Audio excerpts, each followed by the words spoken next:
Good morning everyone. Welcome back to the class. So today in this class we are going to discuss models. But models हम लोग last class में almost over कर चुके थे. बचा है dare और इसके बाद हम लोग वुड कराएंगे. वुड को थोड़ा सा और अच्छे से पढ़ेंगे. तो डेयर में आने से पहले आप लोग ट्रूथ एंड डेयर तो खेलते होंगे. तो डेयर का मतलब क्या होता है पता है? हिम्मत, चुनौती, किसी को चैलेंज देना को बोलते हैं डेयर. तो डेयर मॉडल का एक पार्ट है. मॉडल वर्ब्स तो है लेकिन उसको हम लोग पूरी तरह से मॉडल्स नहीं बोलते. देखिएगा हम यहाँ पे क्या लिखे हैं, रिटन सेमी मॉडल. तो डेयर जो है वो सेमी मॉडल के कैटेगरी में आता है, मतलब मॉडल का छोटा वर्जन. ठीक है, ये याद रखिएगा हमेशा. तो डेयर का मतलब होता है या तो चुनौती या तो हिम्मत. एक तो पेटेंट डायलॉग है जो हर कोई बोलता है, हाउ डेयर यू. हम लोग ये हमेशा सुनते हैं ना, और ये एक्सेप्शन में भी आता है क्योंकि ये इसके कैटेगरी में, ये जो हम लिखवाए हैं आपको, इसके कैटेगरी में फॉल नहीं करता, वो एकदम अलग से है. तो हम लोग आइए समझते हैं पहले डेफिनेशन. डेफिनेशन है, as a modal verb dare is used to express that someone is not afraid of something. हिम्मत है तो आओ यहाँ पर. ठीक है, तो मतलब कि कोई इंसान को चैलेंज कर रहे हैं आप, मतलब वो डरा हुआ नहीं है, किसी चीज़ से वो घबराया हुआ नहीं है. सेकेंड चीज़ क्या है कि डेयर जो है वो एक नेगेटिव स्टेटमेंट को बताता है. जैसे for example, how dare you, तुम्हारी हिम्मत कैसे हुई. मतलब वो एक्चुअली एक्सपेक्ट नहीं कर रहा था कि ये इंसान ऐसा कर देगा, तो आप उसको उसके रिटर्न में ये आंसर करते हो ना. तो डेयर का मतलब होता है चैलेंज, डेयर का मतलब होता है हिम्मत. चैलेंज, चुनौती, और करेज भी बोल सकते हैं उसको, हिम्मत भी बोल सकते हैं. तो इसमें कुछ examples that I have written on the board. First one is, no one dares to go there. कोई वहाँ जाने की हिम्मत नहीं करता है. तो डेयर जो है वो ऑटोमेटिकली प्रेजेंट टेंस में या तो डेयर हो जाएगा या तो डेयर्स हो जाएगा. याद है हम लोग जब प्रेजेंट टेंस कर रहे थे, सिंपल प्रेजेंट टेंस में हम लोग वर्ब को या तो एस लगाते थे या तो उसमें उसको एज इट इज छोड़ते थे अकॉर्डिंग टू द सब्जेक्ट.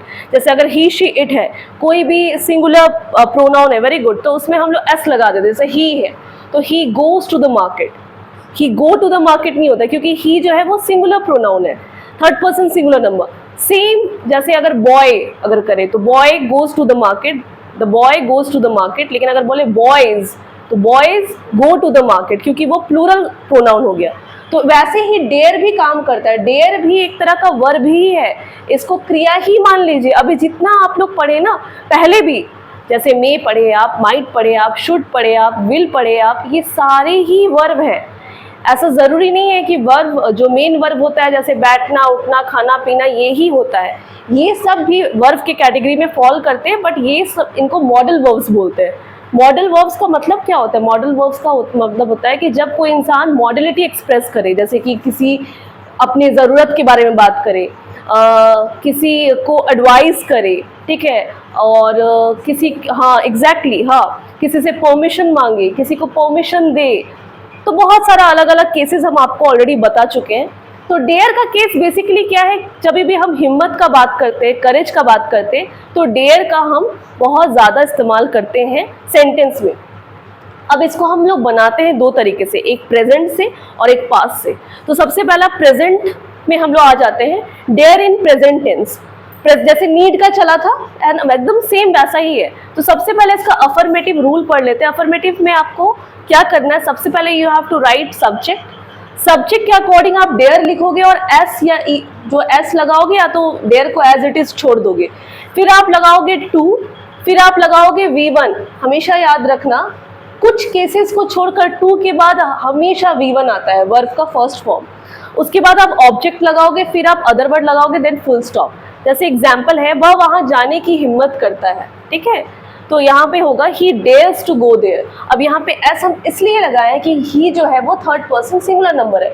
अब यहाँ पे अगर गवर्नमेंट रहे, गवर्नमेंट को भी सिंगुलर बॉडी लेते हैं, या फिर कोई और सब्जेक्ट जो सिंगुलर बॉडी है उसमें हम एस लगा देंगे. अगर वो सिंगुलर बॉडी नहीं है तो आप डेयर लगा दोगे. जैसे दे, वे वहां जाने की हिम्मत करते वे लोग, तो यहाँ क्या होता, they dare to go there, full stop. अब इसका नेगेटिव में आ जाता है. नेगेटिव में सब्जेक्ट लगाओगे. अब यहाँ तक डेयर, जैसे ही नेगेटिव आया, याद रखिएगा प्रेजेंट टेंस में जैसे ही नेगेटिव आता है, नेगेटिव से लेकर WH इंट्रोगेटिव नेगेटिव सेंटेंस तक you have to apply do और does according to the subject. ये हमेशा याद रखिएगा. और पास्ट में जैसे ये डिड में कन्वर्ट हो जाता है.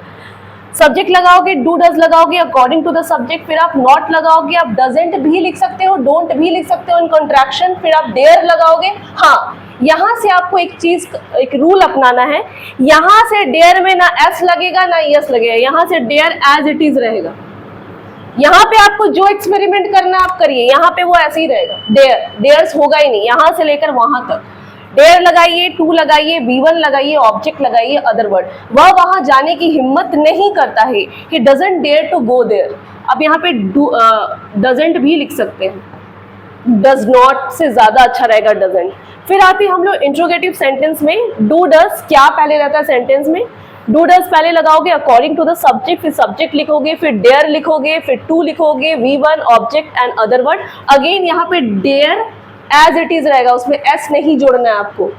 क्या वह वहां जाने की हिम्मत करता है, does he dare to go there, then question mark. Now come to the interrogative negative sentence structure. यहाँ पे भी आपको डोंट लगाना है, डजंट लगाना है, सब्जेक्ट लगाना है, dare to as it is रहेगा जैसे यहाँ पे है, इसमें छेड़छाड़ नहीं करना है आपको। उसके बाद V1 लगाओगे, ऑब्जेक्ट लगाओगे, अदर वर्ड लगाओगे, देन क्वेश्चन मार्क। क्या वह वहां जाने की हिम्मत नहीं करती है, doesn't she dare to go there. यहाँ पे आप कॉन्ट्रैक्शन में लिखोगे तो ज्यादा बेटर होगा। उसके बाद आपका सेकेंड लास्ट आता है WH interrogative sentence structure type.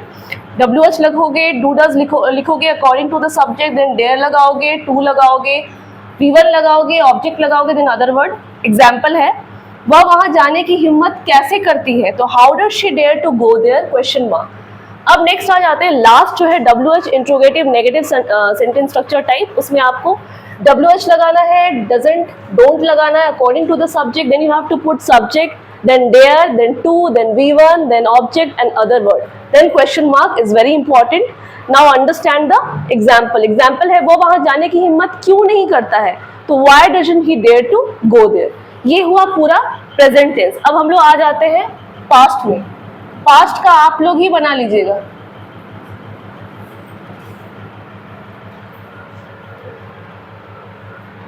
Past में अफर्मेटिव में जो डेयर है वो क्या हो जाएगा, डेयर्ड। जैसे नीड का नीडेड हो गया था, ही डेयर्ड टू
ये वाला थोड़ा ध्यान से लिखिएगा, ये सबसे इम्पॉर्टेंट कंसेप्ट है वुड, इसलिए इसको हम लास्ट में जानकर चूज़ किए थे ताकि आप लोग प्रेजेंट रहें।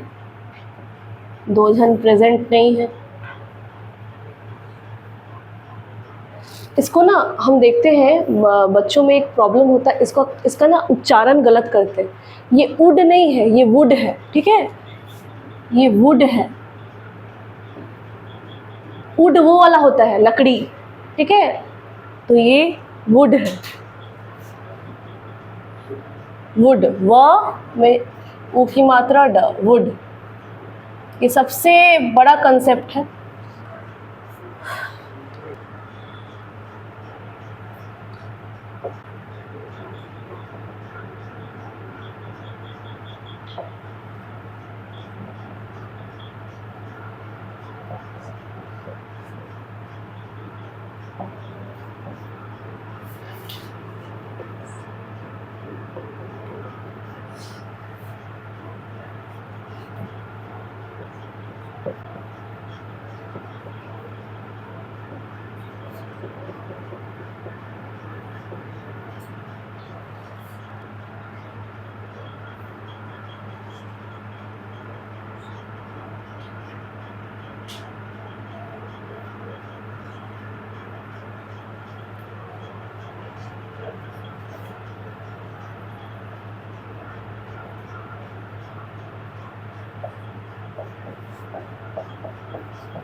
आप लोग लिखिए भी और समझिए भी। अब आ जाते हैं हम लोग dare in the past tense. Past tense में डेयर का इस्तेमाल हम लोग कैसे करेंगे, तो बहुत इजी है। पास्ट टेंस में डेयर का इस्तेमाल करने के लिए आपको सबसे पहले तो अफर्मेटिव में आप पास्ट करोगे। अफर्मेटिव के बाद जितने भी स्ट्रक्चर्स आपको मिलेंगे, चाहे वो नेगेटिव हो, इंट्रोगेटिव हो या फिर इंट्रोगेटिव नेगेटिव हो, कोई भी स्ट्रक्चर हो, यहाँ से आपको कुछ नहीं करना है, आपको डिड लगा देना है। जैसे प्रेजेंट में डू और डज लगा रहे थे, यहाँ पे आपको डिड लगाना है। तो यहाँ पर क्या, सबसे पहले आइडेंटिफिकेशन को समझना ज़रूरी है ना, सबसे ज़रूरी। अगर किसी भी स्ट्रक्चर को अगर समझना है, हम बार बार रिपीटेडली आपको बताते हैं, है ना, ये हम अभी भी बता रहे हैं। अगर आपको कुछ भी समझना है, सबसे पहले आप आइडेंटिफिकेशन को समझिए, उसको देखिए। जैसे इससे पहले करता है में था वो, ता है, ती है, ते है। इसमें क्या हो सकता है, किया, खाया, कुछ भी, की या फिर की थी। एग्जाम्पल है सब्जेक्ट, जैसे अफर्मेटिव में सबसे पॉजिटिव सेंटेंस पहले लेते हैं, dare in the past tense में उसने वहां जाने की हिम्मत की, या फिर हिम्मत की थी, या फिर उसने वहां जाने का हिम्मत किया। ठीक है, जिस तरह से भी आप लिखना चाहो, लेकिन सबका मीनिंग आपको पास्ट में ही मिलेगा। तो आप सिर्फ ऐसा इसको दिमाग में मत रखना कि अच्छा की है तो ये ही होगा, की थी भी हो सकता है, किया भी हो सकता है। तो ये आपको ध्यान में रखना है। तो उसने वहां जाने की हिम्मत की, तो उसने को आपको लिखवाए थे हम सारे प्रोनाउंस में। उसने का मतलब भी होता है ही, शी। ठीक है, जो भी आप इसको लिख लो, तो कोई नाम तो दिया नहीं है सच, तो हम ही लिख दिए हैं। तो ही, क्योंकि ये पास्ट में है तो डेयर के बाद लग जाएगा D. He dared to go there, full stop. ठीक है, नेगेटिव आ जाते हैं। नेगेटिव सब्जेक्ट डिड नॉट या फिर didn't, dare to V1 object other word.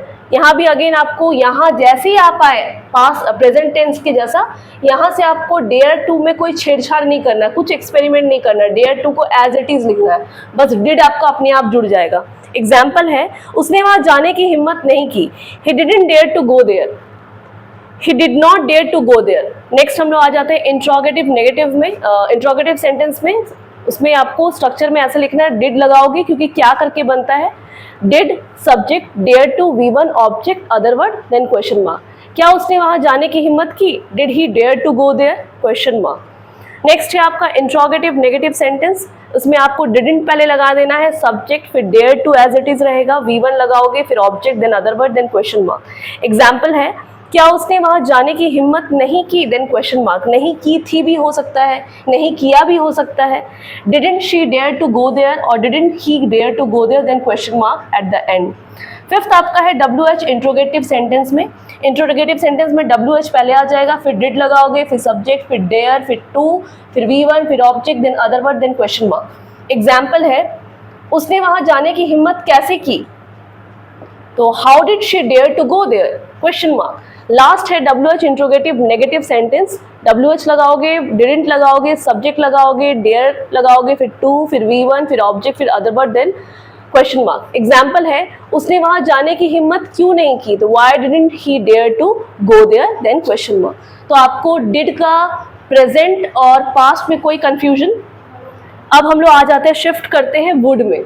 ये बहुत एक लंबा कंसेप्ट है और बहुत ज़्यादा इंपॉर्टेंट कंसेप्ट है, क्योंकि इसमें बहुत कंफ्यूजन रहता है। अभी भी बहुत बच्चे कंफ्यूज रहते हैं कि मैम विल क्या होता है, विल क्या सिर्फ वुड का, वुड क्या विल का सिर्फ पास्ट फॉर्म होता है। वो तो एकदम होता है, डेफिनेट वो है, लेकिन उसके अलावा भी उसमें बहुत प्रॉपर्टीज़ है। सबसे पहले हम लोग समझते हैं कि ये है क्या। वुड को हम लोग मॉडल वर्ब कहते हैं, इसका प्रोनाउंसिएशन वुड है। बार बार कह रहे हैं ये इसको वुड बोलते हैं, ये वुड नहीं है। वुड होता है लकड़ी, ये है वुड। ये एक मॉडल वर्ब है, एक मेन मॉडल वर्ब है। जैसे ये सेमी मॉडल था, ये मेन मॉडल वर्ब है। और इसका डेफिनेशन क्या है, would is a modal verb that is used as a past form of will. अगर आपसे कोई पूछे डेफिनेशन, तो डेफिनेशन आप वुड का यही दोगे कि ये विल का पास्ट है, बस इसका यही डेफिनेशन है। लेकिन और भी इसको प्रॉपर्टीज इसके आते हैं जिसमें हम लोग वुड का इस्तेमाल करते हैं। जैसे सबसे पहला है पास्ट ऑफ विल। अगर कोई भी सेंटेंस पास्ट टेंस में हो लेकिन उसको हम लोग एंड करते हैं फ्यूचर में, तो हम लोग उसको वुड करके बनाते हैं। जैसे एग्जाम्पल एक देखो, उसने कहा कि उसे देर होगी, उसने कहा कि उसे देर होगी, उसने कहा मतलब कि वो कह चुका है, और उसे देर होगी मतलब कि ये फ्यूचर का बात है। मतलब एक ही सेंटेंस में आपको क्या मिल रहा है, एग्जैक्टली आपको फ्यूचर भी मिल रहा है, पास्ट भी मिल रहा है। तो जब आपको फ्यूचर और पास्ट दोनों मिल रहा है तो पहला जो आप उसने कहा, तो कहा मतलब क्या, उसने कहा था। जब कहता है रहेगा ना, ये आप नरेशन में अच्छे से पढ़ोगे, इसके बाद नरेशन ही हम लोग पढ़ेंगे, वॉइस नरेशन। तो जब कहता है रहता है तो उसमें सेज रहता है, लेकिन जब कहा, इसका मतलब समझ जाओ कि उसके बीच में क्या छुपा हुआ है, कहा था, उसे देर होगी। उसने कहा था कि उसे देर होगी, मतलब वो पास्ट में कहा था फ्यूचर के बारे में कि उसे देर होगी। तो यहाँ पे क्या होगा, शी सेड दैट, उसे देर होगी। शी विल बी लेट होना था, क्योंकि फ्यूचर में हम लोग किस हेल्पिंग वर्ब का इस्तेमाल करते हैं, विल का, विल या शैल। और लेट होता है एडजेक्टिव, तो एडजेक्टिव के साथ ऐसे भी हम लोग बी लगाते हैं, आपको बताए थे, जैसे I will be happy, I will be sad.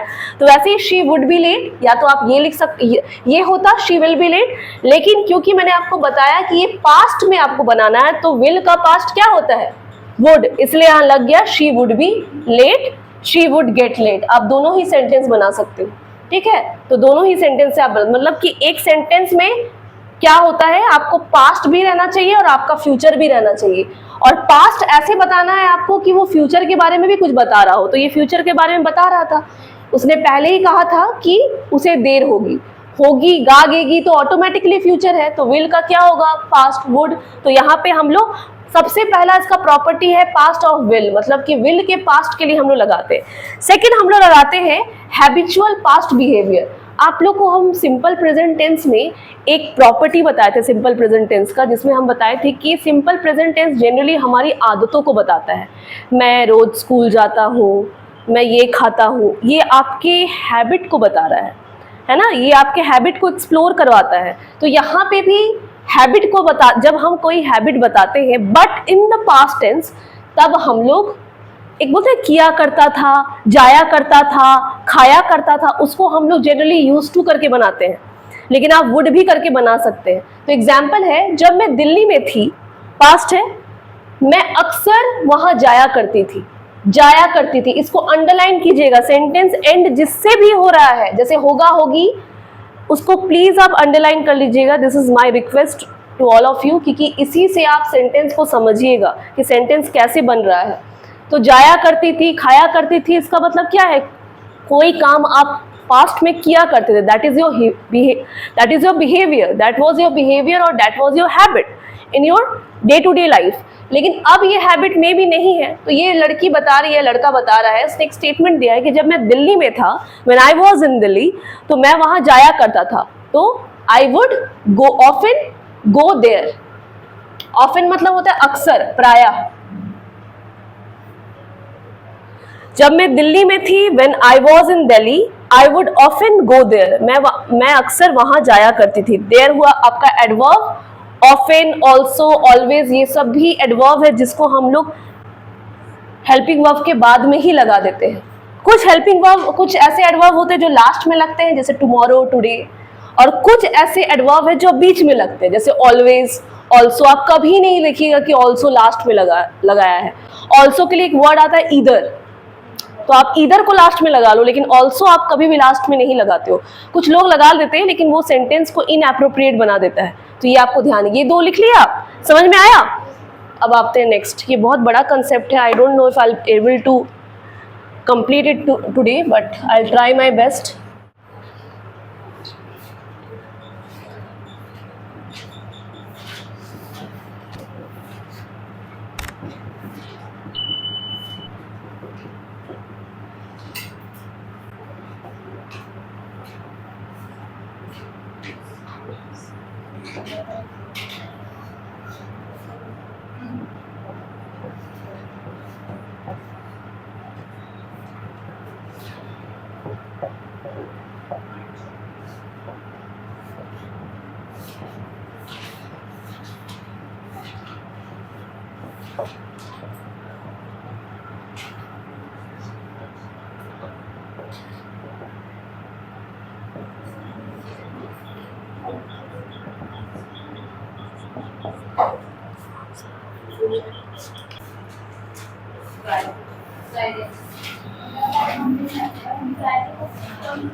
देखिए गर्ल्स एंड बॉयज, लास्ट है आपका वुड का कुछ ये लास्ट पॉइंट है। सबसे पहले तो हम लोग पास्ट ऑफ विल पढ़े, देन पढ़े हम लोग habitual past behaviour. I hope यहाँ तक आप समझ गए हैं। नेक्स्ट है आपका इमेजिनरी सिचुएशन। इमेजिनरी सिचुएशन मतलब होता है काल्पनिक स्थिति। जब आप कल्पना करते हैं ना, जो चीज़ होता नहीं है बट आप सोचते हैं, जैसे फॉर एग्जाम्पल आपको किसी के बारे में बहुत अच्छा नॉलेज है, हाँ उसको लिखो, बताते हैं। जैसे आप किसी को बहुत अच्छी तरीके से जानते हैं और आपके कोई और सहयोगी है, वो आपको बोल रहे हैं कि अरे उसे ये मूवी देखने के लिए बोलो, लेकिन आप उसको इतनी अच्छी तरीके से जानते हैं कि आपको पता है कि उसको ये मूवी नहीं पसंद आएगा। तो ये आप कल्पना कर चुके हैं और आप उसको बोलेंगे किस में, फ्यूचर में, कि अरे उसे ये फिल्म नहीं पसंद आएगी। बोल किस में रहे हैं, फ्यूचर में, और कल्पना कर रहे हैं आप, ये आपका इमेजिनेशन भी है कि अरे नहीं आएगी उसे पसंद फिल्म, ठीक है, आप सोच लिए हैं। तो ये आपका प्री कंसीव्ड नोशन है, तो उसको बोलते हैं उसे ये फिल्म नहीं पसंद आएगी। ये आप कल्पना कर रहे हैं कि उसे नहीं पसंद आएगी ये फिल्म, मत दिखाओ। तो he would not like the movie, ठीक है, he would not like this movie. ये क्या किए आप कि ये आप कल्पना किए, इमेजिन किए कि उसे ये फिल्म नहीं पसंद आएगी। तो जब आप इमेजिन कोई सिचुएशन करते हैं तो उसमें विल ना लगा के, हम आपको बताते हैं आजकल इसको आप विल लगा के भी बना सकते थे, ऐसा नहीं है, बट हम आपको बार बार बहुत क्लास में बोले हैं कि बाबू आजकल वुड जो है ना वो विल का कहीं कहीं है, उसका जगह ले रहा है, ठीक है, वो उसके स्पेस को ऑक्यूपाई कर रहा है। और आजकल लोग वुड में बात करना ज़्यादा पसंद करते हैं। एट टाइम्स हम लोग कंफ्यूज हो जाते हैं कि अरे ये तो, इसमें तो विल भी, जैसे हम अगर इसको बोले he won't like this movie, इसको बोल सकते थे ना ऐसे भी कि he won't like this movie, ये तो सिंपल हो जाता। लेकिन इसको और अगर आप एडवांस और खूबसूरती से बोलना चाहते तो आप इसको ये भी बोल सकते ही वुडंट लाइक दिस मूवी, ठीक है। तो ये होता है कि ऐसा सिचुएशन जो फ्यूचर में होगा लेकिन वो इमेजिनरी सिचुएशन है, तब हम लोग इसमें वुड का इस्तेमाल करते हैं। नेक्स्ट है प्रिफरेंस। प्रिफरेंस मतलब समझते हो, एक जैसे गुण, गुण। देखो प्रिफरेंस मतलब समझते हो, प्रिफर, जैसे कि अगर हम बोले कि मुझे चाय ज़्यादा अच्छा लगता है कॉफ़ी से, जैसे I prefer coffee than tea, ठीक है, तो चाय, या फिर मुझे कॉफ़ी ज़्यादा अच्छा लगता है चाय से, जो भी है। तो प्रीफर मतलब कि आपका पसंद क्या, योर चॉइस, ठीक है। तो जैसे अगर आप आज आपका एक प्रेफरेंस है, आपका एक मन है, जिसको मन बोलना, मन होना, कि आपको आज एक मूवी देखने जाना है, तो आप इसको विल करके भी बना सकते हैं। लेकिन हम यहाँ पे एक चीज़ लिख दिए advance form, but advance form में आप इसको वुड करके बना सकते हैं। जैसे कि मैं आज एक मूवी देखने जाऊंगी, तो I would go to watch a movie today. आप इसको डेफिनेटली लिख सकते हैं I will go to watch a movie today, but आप इसको वुड करके भी बना सकते हैं। और वुड आजकल थोड़ा सा एडवांस पे लोग ज्यादा बात करते हैं, जैसे कि कैन और कुड। कैन भी बोल सकते हैं बट कुड ज्यादा पोलाइट लगता है इसलिए कुड बोलते हैं। आउट और शुड एक है, एक जैसा है, लेकिन आउट को हटा दिया गया है, ज्यादा लोग शुड बोलते हैं कि शुड ज्यादा पोलाइट लगता है, ज्यादा कंफर्टेबल होते हैं, तो वो चीज है।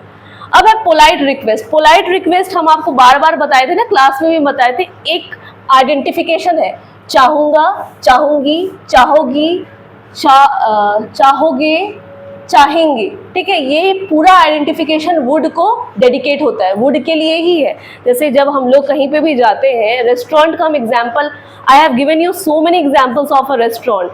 When you go to visit a restaurant and वहाँ पे जब आप बैठते हो, जो भी हेल्पर्स होते हैं वो आपके पास आते हैं और वो आपको पोलाइट रिक्वेस्ट करते हैं, would you like to have some tea, would you like to have a cup of coffee. तो जब आपसे कोई भी एक्सप्रेस करता है, पोलाइट रिक्वेस्ट करता है, उसका एक्सप्रेशन हम लोग वुड, जैसे मैं कुछ कहना चाहूँगी, ओके ना, मैं स्टेज पर कुछ कहना चाहूँगी, मैं मंच पर कुछ कहना चाहूँगी, तो I would like to say something on the stage. तो ये जब चाहूँगी, चाहोगे, ये तरह का कुछ सेंटेंस जो एंड होता है ना, इसको अंडरलाइन कर लेना, ठीक है, इसको अंडरलाइन कर लेना, तब हम लोग इसको ऐसे बनाते। तो would you like to have a cup of coffee, a cup of tea, would you like to say something, आप कुछ कहना चाहेंगे। जैसे अभी हम क्लास को एंड करेंगे, ठीक है, तो हम क्या बोलेंगे, आप कुछ कहना चाहेंगे, कुछ बोलना चाहेंगे, would you like to say something, would you like to express something, would you like to reflect on something, वैसा। अब आता है कंडीशन। कंडीशन मतलब है शर्त। हम लोग ऐसा बोलते हैं ना कि आप उसे मिलने के बाद पसंद करोगे, फ्यूचर में, कि पहले आप मिल लो उससे, फिर आप उसे पसंद करोगे। मतलब कि कंडीशन होना चाहिए। जब भी कोई सेंटेंस में आप कंडीशन दे देते हैं, पहले ये काम करोगे तो ये काम होगा, तो यहाँ क्या बोला जा रहा है, पहले मिल लो फिर पसंद करोगे। तो पहले मिलने वाले काम को, पहला जो काम है उसको हम लोग प्रेजेंट टेंस में लिखते हैं, और जो बाद में काम होगा वो हम लोग वुड करके लिखते हैं। जैसे फॉर एग्जाम्पल, आप उसे मिलने के बाद पसंद करोगे, तो कंडीशन क्या है, पसंद कब आएगा, जब मिलोगे तब। और पहले मिलेंगे या पसंद करेंगे, पहले मिलेंगे ऑफ कोर्स। तो पहला वाला जो काम है बिफोर एक्शन, उसको हम लोग प्रेजेंट टेंस में लिखेंगे, और उसको हम लोग आफ्टर के बाद लिखेंगे। तो यू वुड लाइक हिम, आप उसे पसंद करोगे, बाद में कौन सा काम होगा, पसंद करना। तो पसंद करना को you would like him after you meet, मिलने के बाद आप उसे पसंद करोगे। ये वाला हम लोग बनाए भी है, इस तरह का सेंटेंस बिफोर आफ्टर वाला बना है ना। इसका कंडीशन क्या है, इसका कंडीशन ये है कि पहला वाला काम, जो काम पहले हो रहा है, उसको आप आफ्टर के बाद लिखो, और उसको आप प्रेजेंट टेंस में बनाओ, सिंपल प्रेजेंट टेंस में, सब्जेक्ट प्लस V1 V5। और जो काम आप बाद में करोगे, जैसे आपको पसंद बाद में आएगा, तो वो उसको आप वुड में लिखोगे। तो यहाँ तक ये वुड का पूरा एंड हो जाता है। इसके बाद हम लोग वुड को और डिटेल में पढ़ेंगे। उसके पहले कुछ वोकैबुलरीज बताए हैं जो बहुत इंपॉर्टेंट है। आप लोग एक वर्ड जानते होंगे, हेट। हेट मतलब नफरत करना, बहुत ज्यादा नफरत करना को बोलते हैं अबोमिनेट, ठीक है। जैसे आई अबोमिनेट हिम, मुझे उससे बहुत नफरत है। एक्सट्रीमली हेट जिसको बोलते हैं, एक्सट्रीम हेट। उसके बाद होता है बिट्रेयल, धोखाबाजी, उसको हम लोग बिट्रेयल बोलते हैं। एक्सपोज मतलब होता है कोई चीज को रिवील करना, खुलासा करना, या किसी का असलियत बाहर निकालना। जैसे कि आज तो हम उसका असलियत बाहर निकाल के रहेंगे, तो I will expose him today, मैं उसे आज एक्सपोज करूंगी। यही वाला चीज अगर आप इसमें भी डाल सकते हैं, इमेजिनरी सिचुएशन में। आप इमेजिन करें कि आज हम इसका असलियत बाहर निकालेंगे, तो आई वुड एक्सपोज हिम, तो आप इसमें वुड करके भी लगा सकते हैं। कंपैटिबल मतलब होता है एक जैसा गुण। जैसे कोई दो फ्रेंड है, आप लोग में इतना ज्यादा सिमिलैरिटी है कि हम लोग ऐसे बोलते हैं ना, we are compatible to each other, हम लोग एक दूसरे के क्या बोल सकते हैं, समकक्ष है, मतलब एक दूसरे के जैसे हैं। और उसका उल्टा क्या होगा, different, we are different to each other, हम लोग एक दूसरे से अलग है। तो उसके लगा पे हम लोग बोलते हैं we are incompatible to each other. Compatible मतलब एक जैसा, समकक्ष, और इनकम्पैटिबल मतलब कि एकदम अलग। Okay, have a nice day.